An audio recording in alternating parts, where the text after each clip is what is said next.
Y bueno, pasamos a la segunda mesa, evaluación de la docencia, presentación de los resultados por la doctora Alicia Rivera.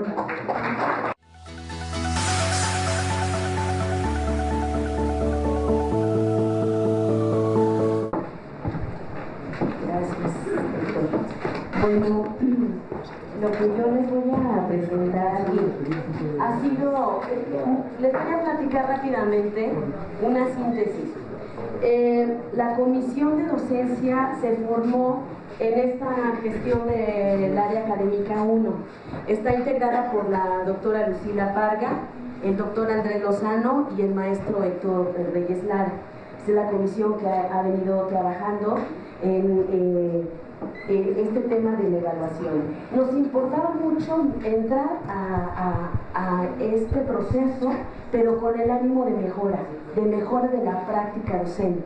Y en ese sentido, entonces, empezamos en el primer encuentro. Lo que tratamos es de caracterizar la docencia universitaria. Cómo nos perfilamos, cómo nos imaginamos como docentes y los docentes de la Universidad Pedagógica Nacional. En ese primer encuentro logramos concretar un documento con criterios para la asignación de la carga docente en el área académica 1. Ese fue uno de los resultados. En el segundo encuentro continuamos con esta conceptualización de lo que era la docencia y lo que era la evaluación. De tal manera que nos fuimos acercando de manera más, desde la sensibilización de los propios académicos del área académica 1, y de ahí tendíamos a generar una propuesta de evaluación de nuestro desempeño en el aula. Empezamos a hacer varias propuestas, unas de corte cualitativo, unas más de corte cuantitativo. En el último encuentro lo que se definió fue la aplicación de un cuestionario que nos permitía evaluar nuestra práctica con varios indicadores, varios ítems. Ya posteriormente haremos referencia a ese punto porque ya se aplicó en el semestre pasado y tenemos ya algunos datos. Pero nuestra idea no es quedarnos en el instrumento, porque ya estamos viendo las deficiencias o las limitaciones que tiene solo una mirada, que es la mirada de los estudiantes.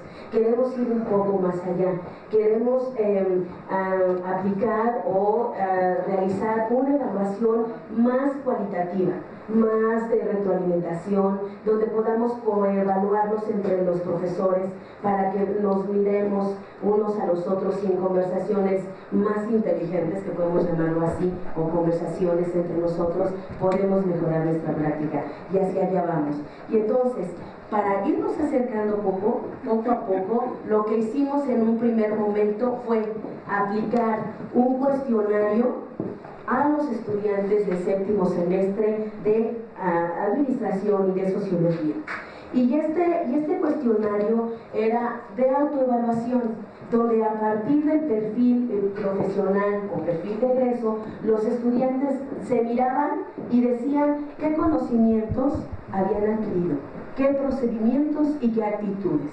Y entonces aquí encontramos, por ejemplo, en administración, aquí tenemos los 3 elementos, pero lo más recurrente es que los de administración señalan que conocen desde una perspectiva multidisciplinaria el devenir de la política educativa, que también identifican las necesidades sociales y más bien educativas en los diferentes niveles, y que también comprenden las orientaciones teóricas y metodológicas de la administración y la gestión. Estos son como los tres grandes conocimientos que señalan los estudiantes de séptimo semestre que han adquirido a lo largo de su formación profesional.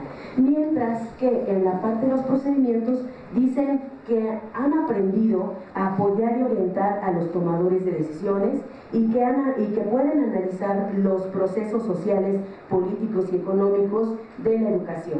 Y también pueden realizar diagnósticos educativos que guían propuestas de intervención en el sector, además de construir problemas educativos en los diferentes niveles. Por otro lado, también en la parte de las actitudes es muy interesante recuperar que ellos dicen que pueden expresar sus ideas de manera más libre, también asumen actitudes positivas y se aceptan a sí mismos, además de que tienen confianza en sí mismos. En cuanto a sociología, encontramos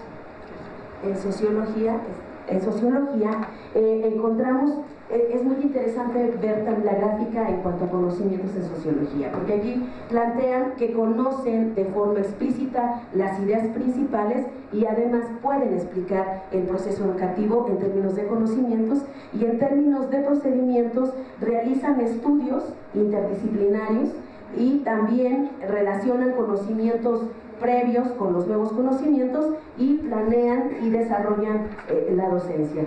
En términos generales, si hacemos un comparativo, lo que los estudiantes dicen que saben son estos tres elementos, ahí los de sociología y los de administración y los de sociología. Ahí ven las tres grandes recurrencias, o sea, eso es por recurrencia, y en sociología lo que ellos señalan que saben, y los estudiantes que saben hacer, los de administración, los de sociología, y cómo dicen que son los de administración, los de sociología. ¿Okay? Bueno, pasamos. Para continuar también en esta valoración, en el otro cuestionario también les preguntamos que con qué profesor habían aprendido esto que dicen que aprendieron. Entonces ellos plantearon, o más bien señalaron, nombraron varios profesores. De ahí seleccionamos a los profesores más recurrentes y sabemos cuáles profesores tienen prácticas que para los estudiantes son más significativas. Hemos hecho algunos análisis en cuanto a estas prácticas, no las vamos a presentar ahora, las presentaremos después, pero una vez que terminamos con esto, entonces nos fuimos a revisar cuáles eran las trayectorias escolares de todos los estudiantes de sociología y de administración.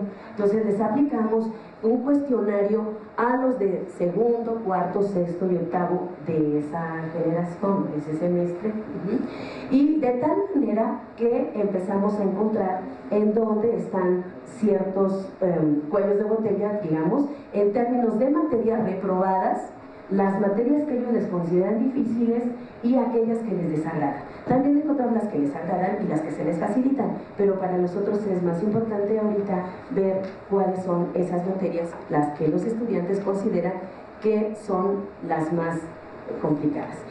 Ustedes a lo mejor ahí es un mundo de información, pero sí les puedo decir que en cuanto a administración, las no acreditadas son las más recurrentes, es planeación y evaluación educativa, diagnóstico en gestión y administración, innovación y cambio organizacional, que es la que tiene el primer lugar, problematización en el campo, esas son las tres reprobadas, las tres más reprobadas. Y las tres que se les dificultan, o más bien las que se les dificultan, que son más, no son tres, son más, son las optativas. No sabemos cuáles son las optativas. Ahí tendríamos que buscar mayor información para conocer, porque hay una optativa, si se dan cuenta, hay una optativa, esta. Habría que ver cuál es esta materia, ¿sí? Que se les dificulta, ¿ok? Y entonces varias de las optativas, la problematización en el campo de la gestión y la administración también se les dificulta, estadística, matemáticas, métodos y técnicas e introducción a la investigación. Son las materias que, según esto, de acuerdo a todos los alumnos, porque es el concentrado de todos, turno matutino, vespertino, todas, son las que se les dificultan. Mientras que las que no les agradan son, otra vez, prácticas profesionales. Planeación y evaluación educativa, esta no solamente no les agrada, sino que además la tienen reprobada, esta que más reprobada está, ¿no? Prácticas y gestión del currículum, herramientas para la gestión y política educativa comparada. Son las materias que a los estudiantes de administración no les agradan o les desagradan. En cuanto a sociología, encontramos que las no acreditadas son, otra vez tenemos con mayor recurrencia los cursos o seminarios optativos de séptimo 2 y séptimo 1, seminario de tesis, el seminario taller de concentración, son los últimos cursos de los últimos semestres, ¿no? Mientras que los que se les dificulta son análisis del discurso, sociología de América Latina, educación y sociedad en América Latina, educación y economía, historia social contemporánea, fundamentos de sociología. Son las materias que más se les dificultan. Y las que no les agradan, técnicas de investigación, sistema educativo nacional y ciencia y sociedad. Esto nos da elementos interesantes para ver también por qué tenemos tan bajos índices de titulación, porque obviamente estos conocimientos, estas habilidades en la investigación no son agradables, ¿no? Entonces, pero ahora vamos a ver por qué dicen que están reprobados. Bueno, los chicos de sociología, de administración, dicen que porque ellos no asisten a clase, porque les falta compromiso, porque también no están interesados, porque el profesor no explica y no les da la clase, y porque además trabajan y no entregaron los trabajos a tiempo, ¿sí? Y bueno, y los de sociología también faltaron a clase, falta compromiso de ellos y están desinteresados en la materia. La forma de evaluar del profesor, ahí lo plantea, se les dificulta, no estudian suficiente, no entienden la clase y porque la actitud del profesor no se sabe cuál es la actitud, ¿ok? Bueno, ahora, ¿por qué se les dificulta? Pues aquí es donde entramos los maestros, ¿no? ¿Por qué se les dificulta? Por el profesor, por las faltas del maestro, por técnicas o métodos de enseñanza, por los contenidos o lecturas, porque los temas no se explican, porque falta lectura, hay mucha teoría, inasistencia del alumno, vuelven a repetir aquí, que por eso se les dificulta. Y explicación mecánica del trabajo del profesor, los de sociología, lecturas amplias y complejas, no existe aclaración de dudas, hay confusión en las teorías, la actitud del profesor, otra vez vuelven a decir acá, falta de interés del profesor y ponen a exponer a los alumnos. Y dicen ellos que los alumnos no explican muy bien. Bueno, muy bien. Ahora, ¿por qué les desagradan? Bueno, si se dan cuenta en los comentarios de por qué les desagradan, pues son casi similares, ¿no? Por el profesor, los métodos de enseñanza, falta de interés en la clase, por la forma de evaluar del profesor, hay mucha teoría, son clases aburridas porque son solo exposiciones de los alumnos, por parte de los alumnos. ¿Sí? Mientras que en sociología, forma de enseñanza, explicación del profesor, falta de interés y compromiso del profesor, actitud del profesor, clases aburridas, etcétera. Vuelven a repetir lo mismo de por qué están reprobadas, por qué se les dificulta y por qué no les agrada. Y bueno, finalmente en comentarios abiertos ellos narran que bueno, que las razones o hacen como una especie de valoración de las prácticas cuando dicen que los profesores faltan, no son puntuales, siempre son los mismos, que no hay una rotación de profesores, no hay congruencia entre lo que se pide y lo que se ofrece en la clase, hay resistencia a leer y debatir por parte de los alumnos, o sea, responsabilizan a los maestros, pero también ellos asumen su responsabilidad, ¿no? Maestros nuevos que no siguen el plan de estudios y que no hacen una preparación de la clase adecuada o no son especialistas en la materia. La exposición del alumno no es dar la clase, los profesores no preparan la clase, son poco tolerantes y te califican como les caes, ¿no? Lecturas ajenas al programa y relación y conexión con las otras clases, o sea, no existe, pues, ¿no? Bueno, ahora vamos a ver cómo los alumnos dicen que aprenden más. Ellos dicen que aprenden más, los de administración, cuando sus profesores emplean fuentes bibliográficas actualizadas, tienen claridad a la hora de explicar, facilitan la adquisición de sus aprendizajes y manejan los temas de una manera clara. Así es como ellos aprenden conocimientos. Los de sociología dicen que aprenden cuando los maestros integran de manera eficaz sus ideas, emplean fuentes, también coinciden con los de administración, emplean conceptos de manera clara, tienen claridad a la hora de explicar y manejan los temas también de una manera más clara para que ellos puedan adquirir los conocimientos. Para poder adquirir los procedimientos, el saber hacer, los alumnos plantean casi similares, digamos, métodos o procedimientos o lo que el maestro hace en el aula, porque ellos dicen que les permite adquirir los procedimientos cuando el profesor explica de una forma clara, propicia la reflexión y el análisis, utiliza estrategias adecuadas y combina lo teórico con lo práctico.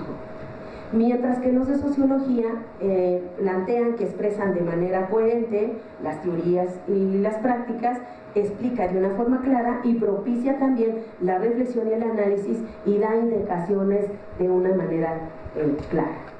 ¿Cómo impactamos los profesores? O cómo influimos en los estudiantes?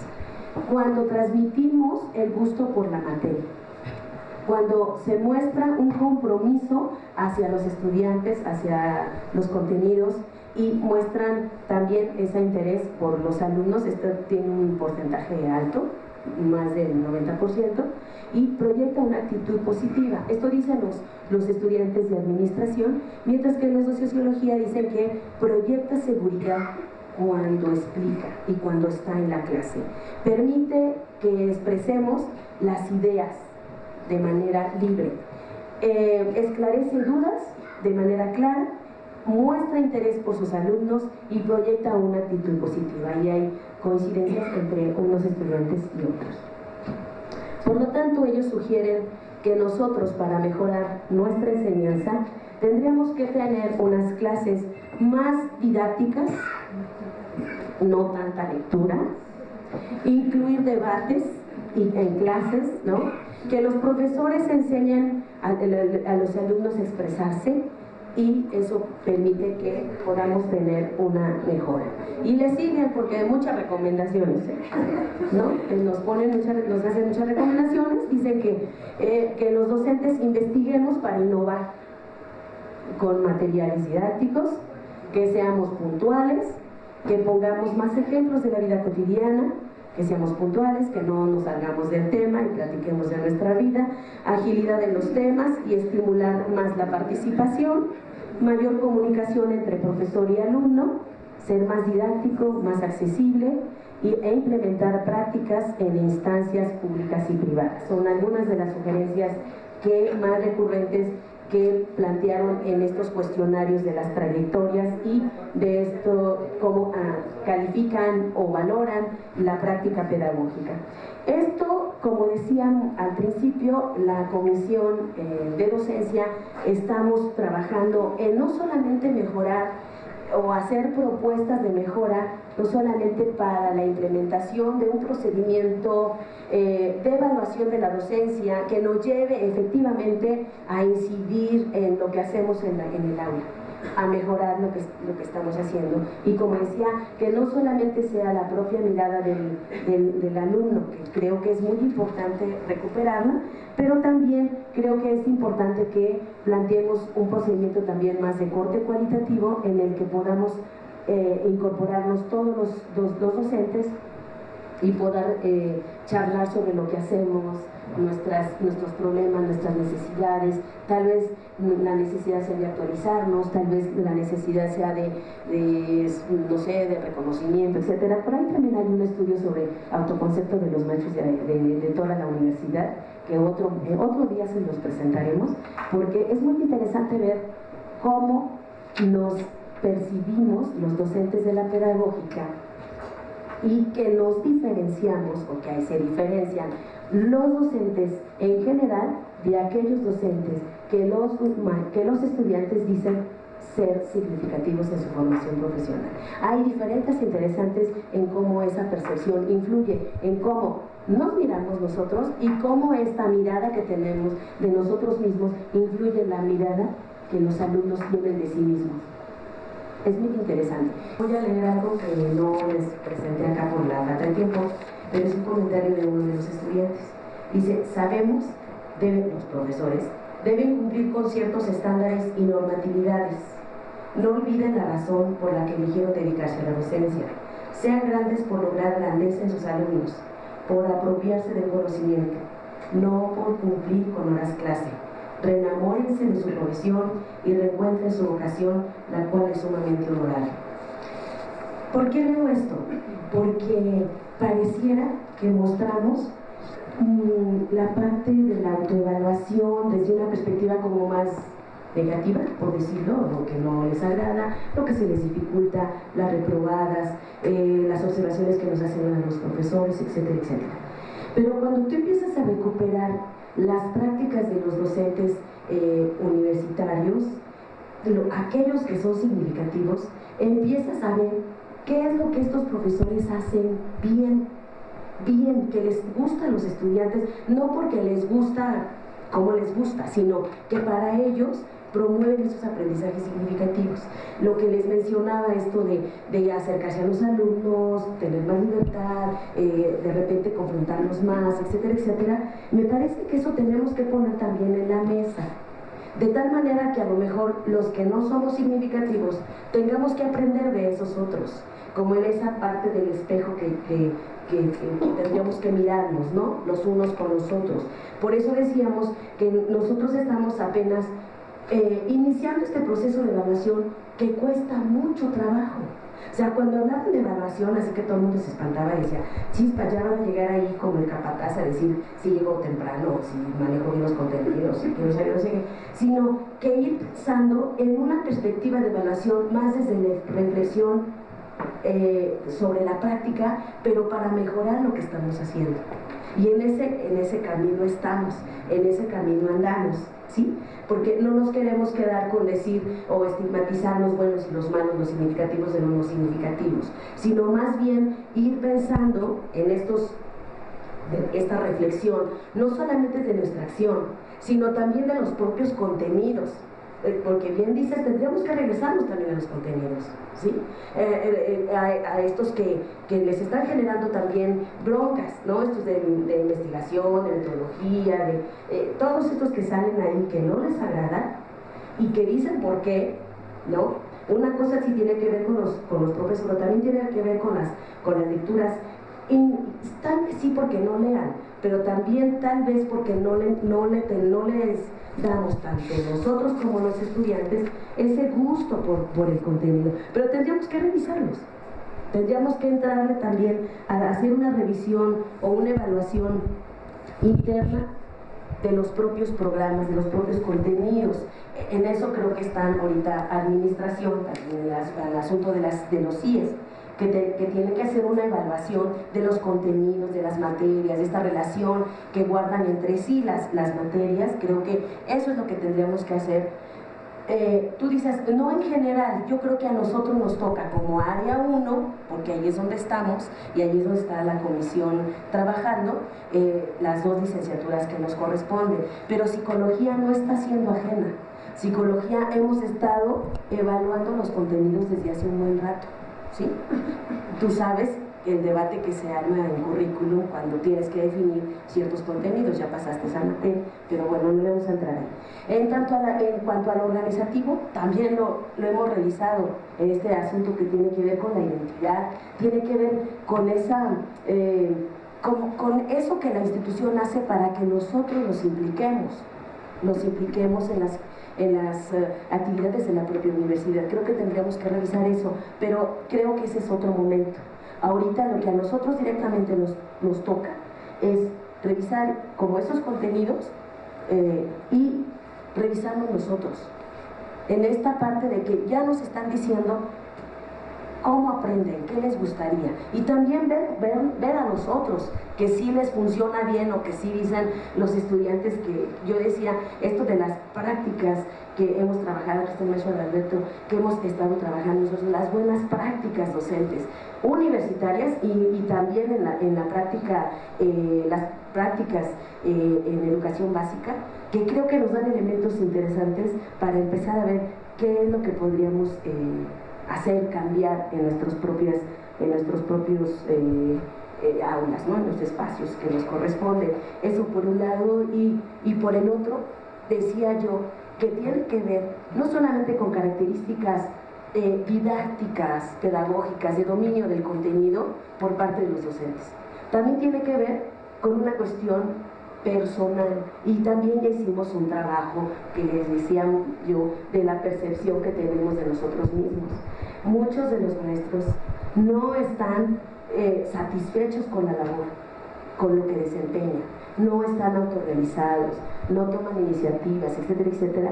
Ese es un estudio que se ha hecho, y la percepción que tenemos, les digo, de nosotros mismos se proyecta en ustedes. Por eso es como una cadenita. Entonces, si nosotros no nos sentimos incluidos ni identificados con nuestra propia institución, difícilmente podemos transmitir en el otro esa identidad, ese gusto por estar acá, y entonces se va generando como cadenitas, ¿no? Entonces yo creo que tenemos que trabajar como en varios frentes, pero ahorita estamos en este proceso, decía, de valoración desde esta parte más reflexiva, de crecimiento, de ir mejorando lo que estamos haciendo, más que sea de corte punitivo o de ya te vas a la calle porque no sabes sirves o cosas así, como en España, ¿no? Entonces vamos a ir como trabajando en eso. Esa es la intención de la comisión, y pues ahí estamos, Daniel. Espero que tengamos resultados próximamente en ese sentido. Bien.